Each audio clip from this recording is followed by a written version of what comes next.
Selamat berjumpa kembali Bapak Ibu, saudari-saudara umat beriman terkasih dalam Tuhan. Salam sehat, berlimpah berkat. Hari Senin tanggal 12 Januari 2026. Pekan biasa yang pertama, saya mengajak kita sekalian merenungkan kutipan Injil Markus bab 1 ayat 14 sampai 20 tentang Yesus yang berkarya, yang memanggil murid-muridnya yang pertama. Kita dengarkan sabda Tuhan. Dalam nama Bapa dan Putra dan Roh Kudus. Amin. Sesudah Yohanes Pembaptis ditangkap, datanglah Yesus ke Galilea memberitakan Injil Allah. Yesus memberitakan, waktunya telah genap, kerajaan Allah sudah dekat.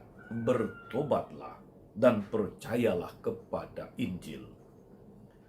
Ketika Yesus sedang berjalan menyusur danau Galilea, ia melihat Simon dan Andreas, saudara Simon.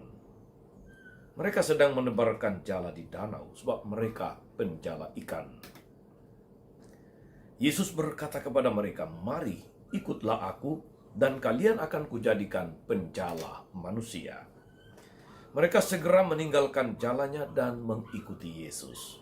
Dan setelah Yesus meneruskan perjalanannya sedikit lagi, dilihatnya Yakobus anak Zebedeus dan Yohanes saudaranya sedang membereskan jala di dalam perahu. Yesus segera memanggil mereka dan mereka meninggalkan ayahnya Zebedeus dalam perahu bersama orang-orang upahannya.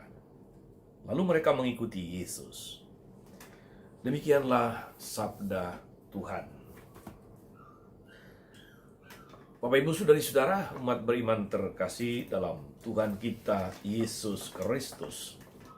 Seorang teman pernah bercerita bahwa dalam sebuah seminar tentang devosi kepada Bunda Maria, ada kesaksian menarik dari seorang yang beragama Hindu. Dia melihat dari dekat hidup dan karya dari Bunda Teresa dari Kalkuta, yang tentu saja sangat terkenal. Bapak Ibu, saudari-saudara semua tahu itu. Pengalaman itu begitu membekas dalam hatinya.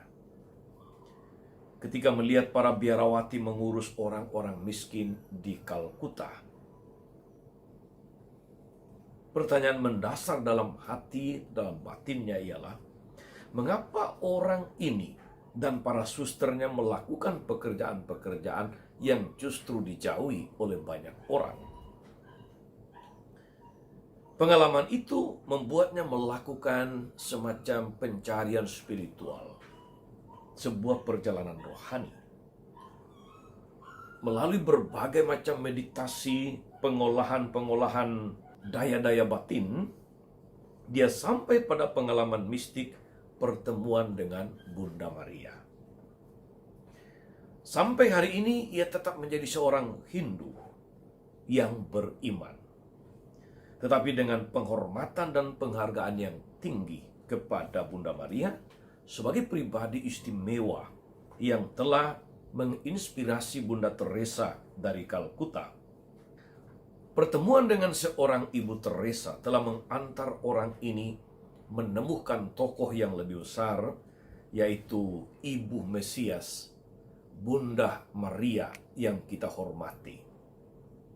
Saudari-saudara umat beriman yang terkasih dalam Tuhan, ada banyak orang yang mengalami perubahan arah hidup oleh karena peristiwa-peristiwa kecil, perjumpaan atau pertemuan dengan seorang tokoh atau seorang figur atau seorang pribadi, atau pengalaman-pengalaman sederhana yang justru menyentuh. Demikianlah yang terjadi dengan para murid dalam kutipan Injil tadi. Pertemuan dengan Yesus mengubah perjalanan hidup mereka, mengubah arah hidup mereka. Sebagai nelayan, mereka mengenal lingkungan di seputar Danau Galilea. Profesi mereka dipertahankan, tetapi sasaran tangkapan itu berubah. Bukan lagi ikan di danau yang akan mereka jala atau mereka tangkap, melainkan jiwa-jiwa manusia bagi kerajaan Allah. Kehadiran Yesus telah membuat mereka melihat peranan lebih penting yang harus dipenuhi. Karena itulah, begitu dipanggil, mereka segera mengikuti Yesus. Mereka sudah siap, maka mereka pun dipergunakan oleh Tuhan untuk karya penyelamatannya, untuk pekerjaan-pekerjaan Tuhan. Bapak Ibu, saudari-saudara umat beriman terkasih dalam Tuhan. Oleh karya satu manusia, orang banyak dapat melihat, orang banyak dapat mengalami kehadiran Tuhan yang penuh cinta. Oleh kejahatan seseorang, bisa juga orang lain tidak lagi tertarik untuk mengenal Allah. Maka sebagai umat Tuhan, kita wajib menanggapi seruan Yesus tadi. Menjadi lentera, menjadi terang yang menerangi hidup banyak orang melalui kesaksian hidup Kristiani kita. Menarik saudara-saudari, kalau kita mengikuti berita-berita baik di media mainstream maupun media-media sosial, betapa ada begitu gelombang besar orang-orang muda memberi diri dibaptis dalam gereja Katolik.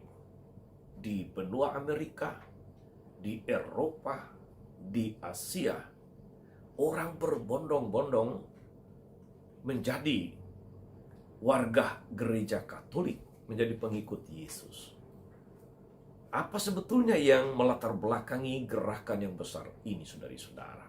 Menurut pengamatan saya pribadi, menurut permenungan pribadi saya, sejak Paus Fransiskus menjadi orang nomor 1 di gereja Katolik, dengan gaya pastoralnya yang sangat manusiawi, tidak sangat kakuh pada doktrin, pada dogma, tapi sapaan-sapaan pastoralnya sungguh menyapa, menyentuh, dan seringkali mengejutkan banyak orang. Orang melihat wajah gereja Katolik yang benar. Orang melihat wajah Kristus yang berbelas kasih. Karena itu, saudari-saudara, tidak heran bahwa kemudian banyak orang lalu tertarik, terpesona untuk mencari tahu bagaimana menjadi seorang Katolik.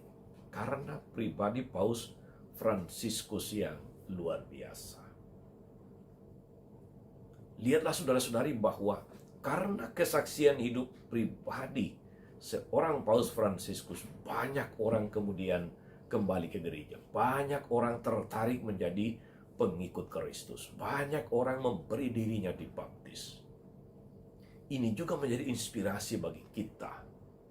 Ketika mendengarkan, ketika merenungkan kutipan Injil hari ini, untuk menjadi penjala manusia melalui kesaksian hidup kita. Pekerjaan tidak harus ditinggalkan, tetapi arah orientasinya yang harus diperbarui. Maka yang paling penting pada akhirnya, saudara-saudari, bukan lagi soal dari mana mereka berasal, apa pekerjaan mereka. Itu bukan menjadi yang utama. Yang penting dari panggilan Yesus bagi para murid dan tentu bagi kita semua adalah tugas perutusan menjadi penjala manusia. Sebagaimana para murid, kita dipanggil juga untuk membawa semakin banyak orang kepada Tuhan. Untuk membawa, menyelamatkan semakin banyak jiwa kepada Tuhan. Disitulah letak di mana kita menjadi penjala-penjala manusia. Selamat beraktivitas, selamat berkarya, selamat melayani. Moga-moga kesaksian hidup kita meneguhkan, menyapa, menyentuh hati orang untuk semakin mencari Tuhan. Tuhan Yesus memberkati. Amin. Tuhan Yesus Kristus, kami bersyukur atas firman-Mu yang sungguh meneguhkan kami akan panggilan kami sebagai pengikut-Mu. Engkau memanggil kami untuk menjadi penjala-penjala manusia melalui peran, melalui tugas, melalui kesaksian hidup kami. Biarlah melalui hidup kami semakin banyak orang tertarik, semakin banyak orang kemudian mencari Engkau, datang kepadamu, dan boleh menikmati damai sejahtera. Terpujilah namamu sepanjang segala masa. Amin. Saudari-saudara sekalian, berkat Allah turun atas saudari-saudara, atas mereka yang kita doakan atau kita janjikan doa. Mereka yang sakit dan menderita, segala rencana, karya dan pelayanan hari ini, Bapa dan Putra dan Roh Kudus. Amin. Tetap sehat, teruslah menjadi berkat.